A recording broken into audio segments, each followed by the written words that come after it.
Today, state leaders in charge of public school curriculum may approve some new materials with a religious slant. And proposed new curriculum incorporating Christian teachings drew a passionate crowd to Austin today as the state weighs how and when to teach young students about religion. Our Ryan Chandler was there.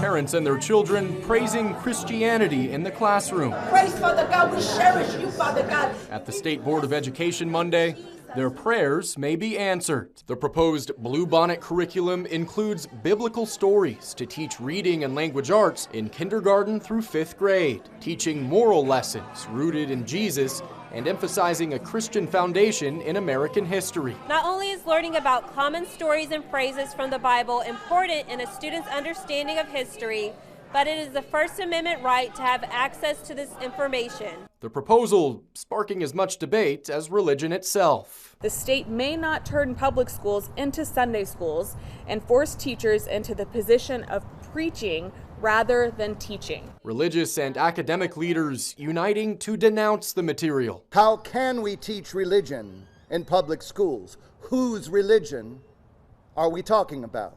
Critics say this is not a neutral review of religious history. Rather, it favors just one belief. They promote particular religious views over others, and in doing so, they violate parents' rights to determine the religious upbringing of their children. If the board approves the Bluebonnet materials on Monday, schools don't have to use them, but districts that do will be financially rewarded. More than 150 people signed up to speak on the issue Monday afternoon, hoping to sway the board's decision. Ryan Chandler, KXAN News.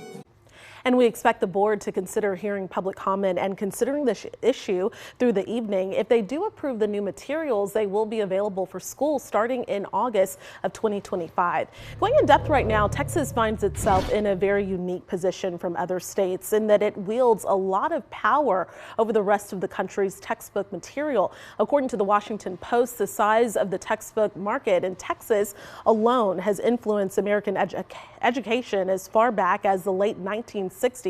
Texas is the nation's second largest buyer of textbooks, which has generated a financial incentive for publishers to ensure they win approval from the state's Board of Education.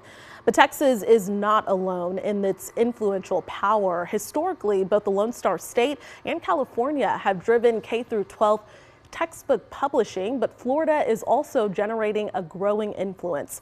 According to the Association of American Publishers, between 2020 and 2021, California bought nearly $4 million worth of teaching materials. Florida spent more than $8 million, and Texas spent $2.3 million. That year, those three states accounted for close to a quarter of all school resource profits for publishers.